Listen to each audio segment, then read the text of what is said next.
नमस्कार दोस्तों, स्वागत है आपका हमारे चैनल में। आज इस वीडियो में हम आपसे बात करने वाले हैं सिनेरेरिया मैरिटेमा आई ड्रॉप्स के बारे में। ये इतनी फेमस हैं कि अगर कैटरैक्ट का नाम हम लेते हैं, मोतियाबिंद का हम नाम लेते हैं, तो लगभग 10 में से 8 लोग या तो सिनेरेरिया यूज़ कर चुके हैं या सिनेरेरिया को यूज़ कर रहे हैं। It is that famous homeopathic I drop, और इसलिए क्योंकि इसके बहुत ही अच्छे और एस्टॉनिशिंग रिजल्ट्स मिलते हैं। लेकिन इससे रिलेटेड कुछ मिथ्स हैं और उसी से जुड़े मैं फैक्ट्स के बारे में इस वीडियो में चर्चा करने के लिए यहाँ मौजूद हूँ।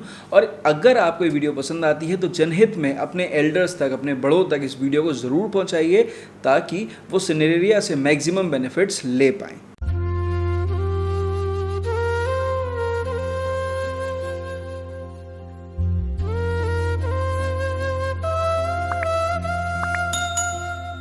तो चलिए सबसे पहले बात कर लेते हैं कि आखिर ये इतनी फेमस सिनेरेरिया मैरिटेमा आई ड्रॉप्स मोतियाबिंद या कैटरैक्ट के लिए इतनी फेमस क्यों है। इतनी फेमस इसलिए है बिकॉज सिनेरेरिया मेडिसिन जो होम्योपैथी में मौजूद है ये बेसिकली एक प्लांट से ड्राइव होती है, और इसके अंदर जो एल्कलॉइड्स हैं वो इतने पावरफुल हैं कि जो ओपेसिटी डेवलप करनी शुरू होती है उस ओपेसिटी को, जो कि एज रिलेटेड ओपेसिटी, यानी जैसे जैसे उम्र बढ़ेगी वैसे वैसे आपके लेंस के ऊपर ओपेसिटी आनी शुरू हो जाएगी। आपको पास के दिखने में तकलीफ होगी और जो दिखाई देगा वो धुंधला दिखाई देने लग जाएगा। दूर से देखने पर आँख के बीच में भी एक सफ़ेद रंग की परत दिख सकती है लेंस के ऊपर, या साइड में भी एक परत दिखाई दे सकती है।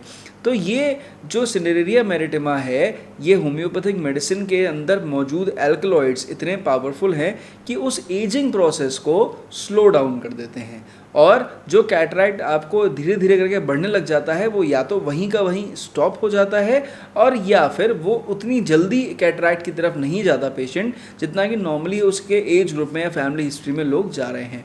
तो ये एक बहुत ही इंपॉर्टेंट मेडिसिन इसीलिए मानी जाती है बिकॉज एज रिलेटेड डीजनरेशन को अगर कोई स्लो डाउन कर दे तो it is one of the best medicine, इसीलिए इसके ऊपर इतनी चर्चा होती है। अब बात करते हैं कि भाई आखिर ये कैटरैक्ट में इतनी सक्सेसफुल क्यों मानी जाती है और किन कैटरैक्ट में वास्तव में इसमें सक्सेस मिलती है। देखिए, कैटरैक्ट या मोतियाबिंद बेसिकली कई तरह का होता है, जिसमें कि हमारा न्यूक्लियर कैटरैक्ट होता है या कॉर्टिकल कैटरैक्ट भी इसको हम एक कॉर्टिकल कैटरैक्ट होता है। उसके अलावा पोस्टीरियर सब कैप्सुलर कैटरैक्ट की वैरायटी होती है और कंजनाइटल। तो ये 4 वैरायटीज़ बेसिकली होती हैं।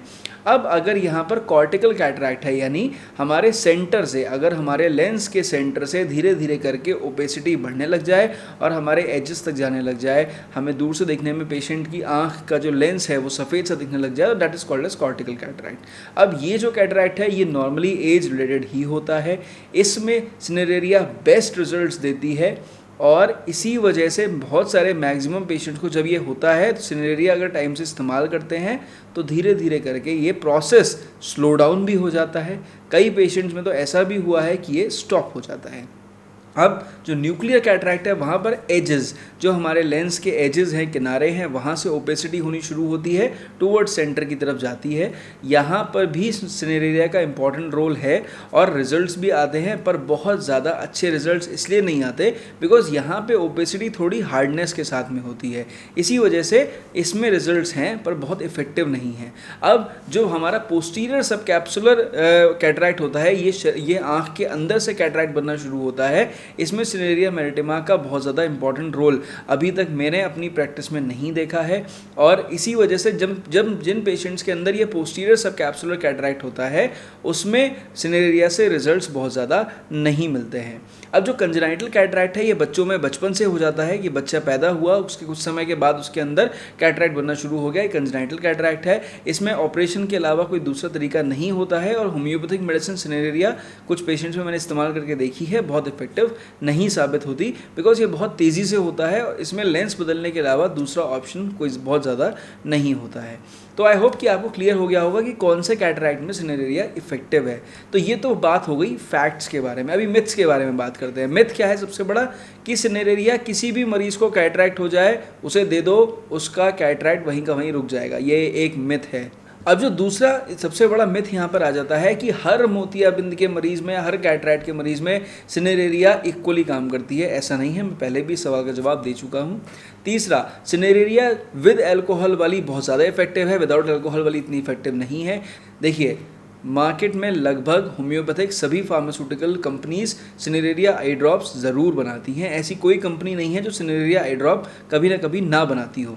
तो मैन्युफैक्चरिंग सब करते हैं। सवाल यहाँ पर यह है आपको कौन सी चूज़ करनी चाहिए। देखिए, मैं पहले भी बता चुका हूँ इस सवाल का जवाब कि विद अल्कोहल और विदाउट अल्कोहल ही मैन्युफैक्चर होती है। विद अल्कोहल वाली थोड़ी सी हाई कंसनट्रेटेड इसलिए होती है बिकॉज वो अल्कोहल बेस्ड है। पेशेंट जैसे ही डालता है तो अल्कोहल की विस्कोसिटी की वजह से और अल्कोहल के नेचर की वजह से हल्की सी आँख में पेशेंट को इरिटेशन होती है। और जब आप विदाउट अल्कोहल वाली यूज़ करते हो या water based eye drops use करते हो तो वहाँ पर इरिटेशन नहीं होती। तो सिर्फ अगर आप इरिटेशन के बेस पर सेलेक्ट करना चाहते हैं तो आप विदाउट अल्कोहल वाली आई ड्रॉप को यूज़ कर सकते हैं, उससे आपको किसी तरह की कोई इरिटेशन नहीं होगी। अब एक और मिथ जो है कि अगर कैटरेक्ट कैसा भी हो रहा हो, कहीं पे भी हो रहा हो, किसी भी समय आपको पता चले, आप फ़ौरन सिनेरिया शुरू कर दीजिए। देखिए, अगर आपको लग रहा है कि विद एज यानी 45 प्लस मैं हो गया, 45 प्लस से 50 के बीच में मुझे दिक्कत नहीं है, थोड़ी सी मुझे शॉर्ट साइटेडनेस हो रही है, कोई दिक्कत नहीं है। आप एक स्पेक्टिकल यूज़ करिए, वहाँ पर आपको बहुत ज़्यादा आई ड्रॉप्स की ज़रूरत नहीं होती है। आप ड्राई आइज़ के लिए कोई एक आध होम्योपैथिक आई ड्रॉप या कोई नॉर्मल आई ड्रॉप यूज़ कर सकते हैं। लेकिन अगर आप 50 की एज को क्रॉस कर जाते हैं, वहाँ पर आपको शॉर्ट साइटेडनेस यानी पास का दिखाई देना काफ़ी हद तक कम हो गया है, तो आप cineraria maritima once in a day regularly इस्तेमाल करना शुरू कर दीजिए। तो आपका जो एजिंग प्रोसेस है वो थोड़ा सा स्लो डाउन हो जाएगा और उससे आपको इम्प्रूवमेंट आएगा। अब जो एक इम्पॉर्टेंट चीज़ समझने वाली ये है कि भाई कितनी बार इस्तेमाल करना चाहिए। देखिए, वंस इन अ डे हमेशा रिकमेंडेड होता है, दिन में एक बार रेगुलरली आप इस्तेमाल करें अगर आप लॉन्ग टर्म तक इस्तेमाल कर रहे हैं। लेकिन अगर आपको सपोज़ डिटेक्ट हो गया है कि भाई आपका जो मोतियाबिंद है, कैटरैक्ट शुरू हो चुका है, तो आप उस समय दिन में 2 बार के हिसाब से लगभग कुछ 2 से 3 महीने तक रेगुलरली यूज़ करिए और अपनी आई साइट या अपना आई विजन जो है वो हर महीने एक बार चेक ज़रूर कराते रहिए। इससे आपको बहुत ज़्यादा बेनिफिट मिलेगा। तो आई होप कि इस वीडियो में मैंने आपको सिनेरिया मैरिटेमा के बारे में कई सारी इंपॉर्टेंट इन्फॉर्मेटिव चीज़ें बताई हैं। अगर आपने इस वीडियो को पूरा देखा है तो आप सिनेरिया से बेस्ट रिजल्ट्स जो अभी तक मिल रहे थे, आप उससे बेहतर रिजल्ट्स खुद के लिए ले सकते हैं, दूसरों की मदद कर सकते हैं। इसलिए इस वीडियो को जनहित में शेयर ज़रूर कीजिएगा, लोगों तक पहुंचाइएगा। वीडियो मेरी पसंद आई हो तो मुझे एक थम्स अप ज़रूर दीजिएगा। मेरी तरफ से नमस्कार, थैंक यू।